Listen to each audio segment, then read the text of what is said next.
संसद के दोनों सदनों में हंगामे के बाद सदन की कार्यवाही 2 बजे तक के लिए स्थगित।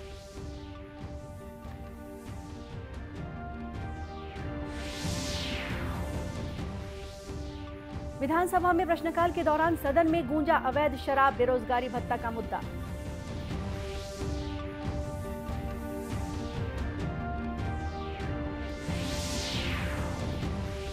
भाजपा प्रदेश अध्यक्ष ने विधानसभा घेराव को बताया ऐतिहासिक जन आंदोलन।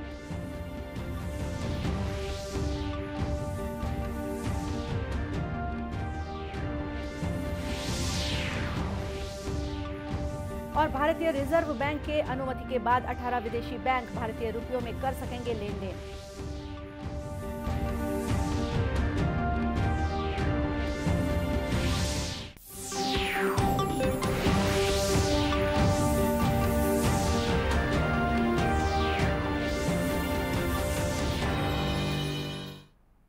नमस्कार, आप देख रहे हैं दूरदर्शन समाचार। मैं हूं गोपा सान्याल और अब समाचार विस्तार से।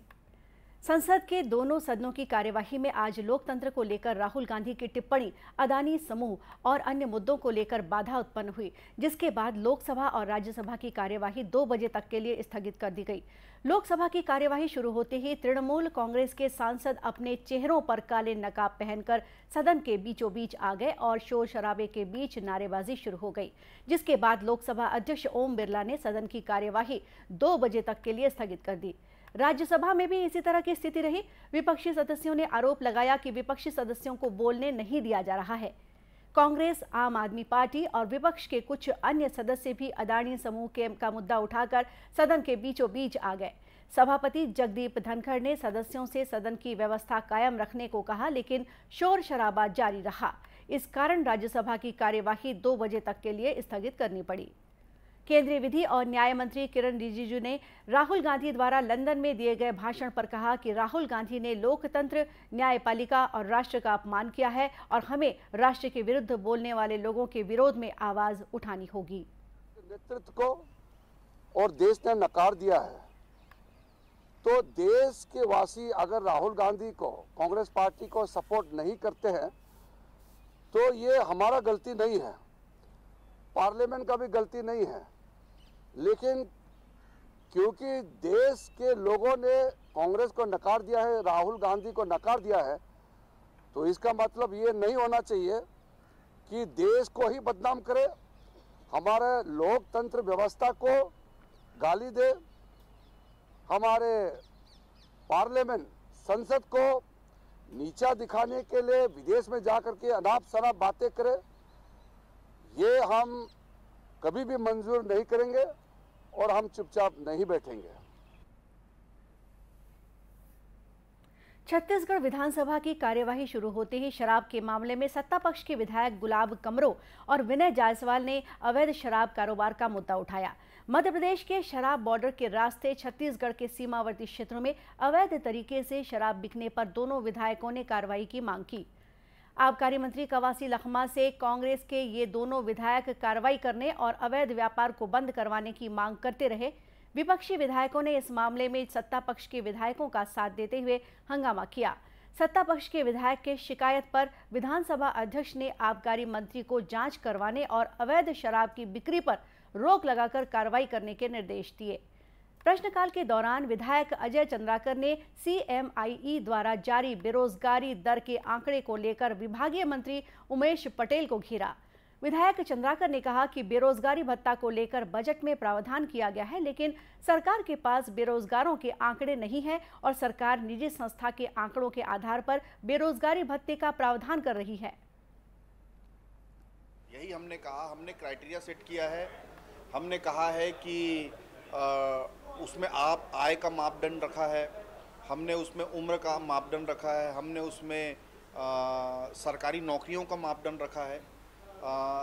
कोई भी जो उस आय की सीमा से और उससे अंदर में रहेगा, हम सब उनको बेरोजगारी भत्ता देंगे। यही हमने बनाया है। अजय चंद्राकर के इस आरोप पर सदन में सत्ता पक्ष और विपक्ष के नेताओं के बीच तीखी बहस होने लगी। राजीव युवा मितान क्लब को राशि देने पर धर्मलाल कौशिक ने हंगामा कर दिया और इसी हंगामे के बीच प्रश्नकाल खत्म हो गया।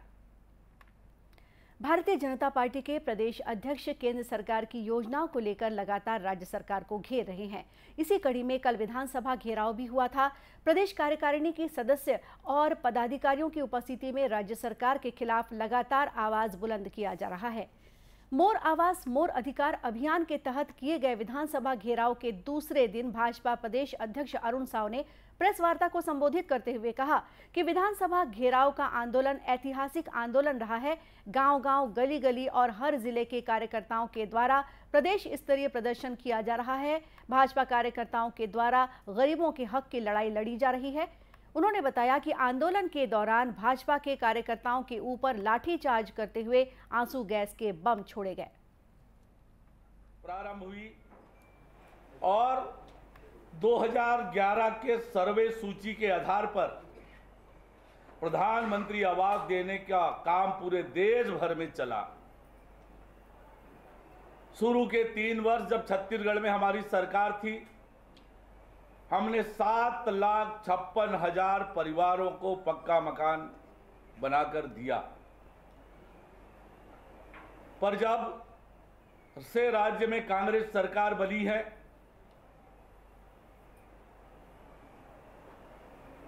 कांग्रेस की सरकार ने लटकाने, भटकाने और अटकाने का काम किया। कभी कहा कि इसमें प्रधानमंत्री शब्द जुड़ा है इसलिए नहीं देंगे, कभी और कोई बहाना, कभी और कोई बहाना, बार बार रंग बदलने का काम हुआ मुख्यमंत्री भूपेश बघेल जी के द्वारा। पर सच्चाई ये है कि गरीबों को उनके अधिकार से वंचित किया गया। प्रदेश अध्यक्ष ने विधानसभा घेराव के आंदोलन को जन आंदोलन कहते हुए अपने कार्यकर्ताओं से अपील की है कि साल के अंत में होने वाले चुनाव में भाजपा की सरकार बनाए। सरकार बनने के बाद आवास योजना के काम को प्राथमिकता से लिया जाएगा। भारतीय रिजर्व बैंक ने 18 विदेशी बैंकों को भारतीय रुपए में व्यापार करने की अनुमति प्रदान की है। अब ये भारतीय बैंक भारतीय रुपए में लेन देन कर सकेंगे। देखते हैं एक रिपोर्ट। आरबीआई से अनुमति मिलने के बाद नियत प्रक्रिया के तहत एसबीआईए ने भारत में प्राधिकृत डीलर यानी बैंकों से संपर्क करके साझेदार देशों के बैंकों द्वारा स्थापित किया जा सकता है। कराड ने बताया कि उपलब्ध आंकड़ों के मुताबिक आरबीआई ने 18 देशों Botswana, Fiji, Germany, Guyana, Israel, Kenya, Malaysia, Mauritius, Myanmar, New Zealand, Oman, रूस, Seychelles, Singapore, Sri Lanka, Tanzania, Uganda और यूनाइटेड किंगडम से बैंकों के एसआरवीए खोलने के लिए 60 मामलों में घरेलू और विदेशी एडी बैंकों को मंजूरी दी थी। कराड ने अपने जवाब में बताया कि 18 देशों में से रूस डॉलरीकरण की समग्र प्रक्रिया के लिए स्थानीय मुद्रा में व्यापार के उपयोग करने में मुखर रहा है। वहीं भारत मुख्य रूप से निर्यात को बढ़ावा देने के लिए स्थानीय मुद्रा में व्यापार के विचार का समर्थन करता रहा है। आरबीआई ने जुलाई 2022 में एसवीआरए की प्रक्रिया शुरू होने की घोषणा की थी। भारतीय रिजर्व बैंक ने कहा था कि इनवॉइसिंग, भुगतान और भारतीय रुपए में निर्यात या आयात में लेन देन के लिए अतिरिक्त व्यवस्था को अपनाने का निर्णय लिया गया है।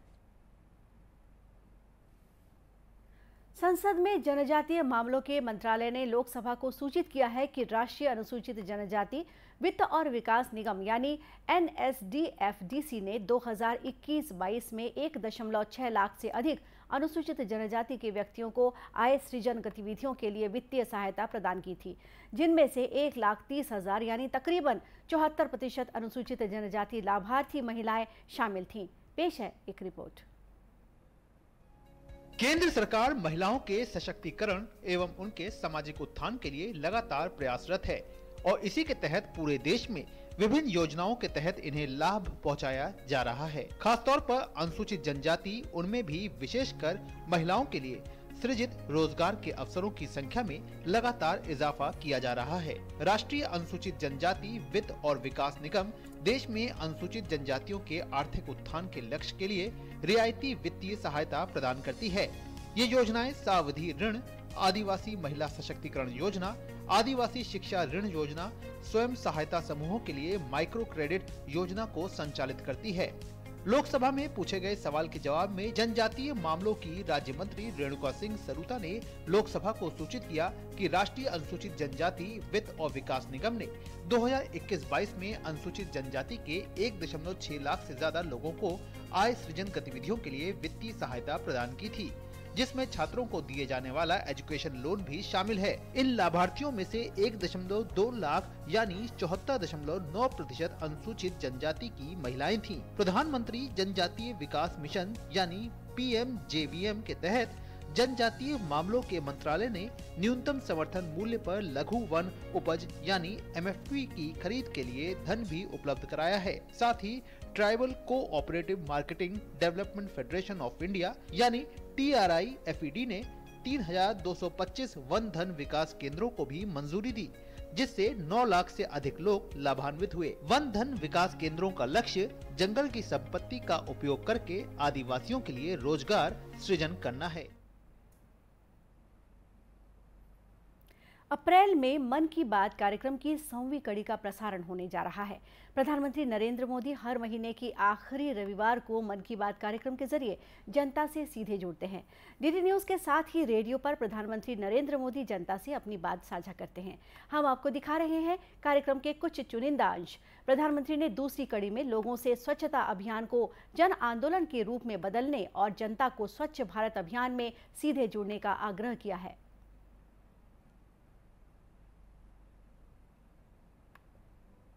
सफाई, कोई कल्पना कर सकता है कि सफाई ऐसा जन आंदोलन का रूप ले लेगा? अपेक्षाएं बहुत है और होनी भी चाहिए, और एक अच्छा परिणाम मुझे नजर आ रहा है। सफाई अब 2 हिस्सों में देखी जा रही है। एक, जो पुरानी गंदगी है, जो गंदगी के ढेर हैं, उसको सरकारी तंत्र, शासन में बैठे हुए लोग उसके लिए क्या उपाय करेंगे। बहुत बड़ी चुनौती है, लेकिन अब जिम्मेवारी से भाग नहीं सकते। सभी सरकारों ने, सभी म्यूनिसिपैलिटीज ने इस जिम्मेवारी के लिए कदम उठाने ही पड़ेंगे, क्योंकि जनता का दबाव बढ़ने वाला है और मीडिया भी बहुत अच्छी भूमिका इसमें निभा रहा है। लेकिन जो दूसरा पहलू है, जो बहुत ही उमंग वाला है, आनंद वाला है और मन को संतोष देने वाला है, सामान्य मानवी को लगने लगा है कि चलो पहले की बात छोड़ो, अब गंदगी नहीं करेंगे। भारतीय सेना में भर्ती के लिए ऑनलाइन पंजीकरण की तारीख 20 मार्च कर दी गई है। सेना में भर्ती के लिए लिखित परीक्षा 15 अप्रैल के बाद होगी। लिखित परीक्षा में उत्तीर्ण उम्मीदवारों को ही भर्ती रैली में हिस्सा लेने का मौका दिया जाएगा। इस साल की सेना भर्ती के लिए यह पहला और आखिरी ऑनलाइन पंजीकरण किया जाएगा। इच्छुक उम्मीदवार ज्वाइन इंडियन आर्मी की वेबसाइट पर जाकर अपना पंजीकरण कर सकते हैं। उम्मीदवारों की सुविधा के लिए एक हेल्प डेस्क भी स्थापित किया गया है। पंजीकरण प्रश्नों के लिए उम्मीदवार ईमेल कर सकते हैं। ऑनलाइन सीईई प्रश्नों के लिए वे ईमेल और मोबाइल नंबर 7996157222 पर भी संपर्क कर सकते हैं। अन्य जानकारी के लिए सेना भर्ती कार्यालय रायपुर के टेलीफोन नंबर पर भी संपर्क किया जा सकता है। केंद्रीय अन्वेषण ब्यूरो ने दिल्ली सरकार की फीडबैक यूनिट FBU में कथित अनियमितताओं को लेकर दिल्ली के पूर्व उप मुख्यमंत्री मनीष सिसोदिया और अन्य के विरुद्ध एक ताज़ा मामला दर्ज किया है।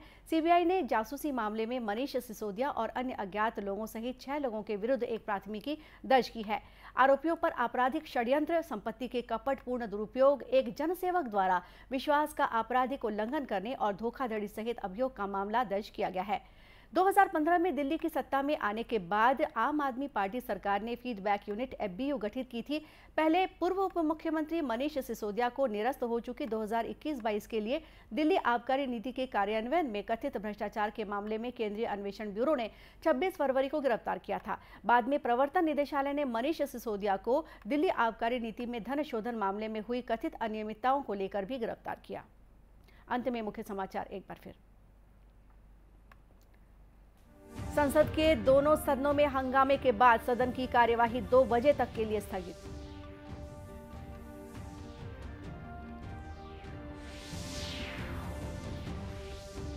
विधानसभा में प्रश्नकाल के दौरान सदन में गूंजा अवैध शराब, बेरोजगारी भत्ता का मुद्दा।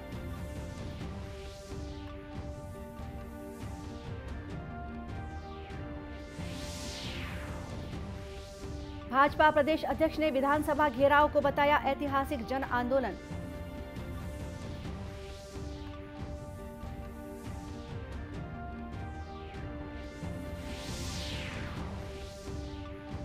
और भारतीय रिजर्व बैंक की अनुमति के बाद 18 विदेशी बैंक भारतीय रुपयों में कर सकेंगे लेन देन।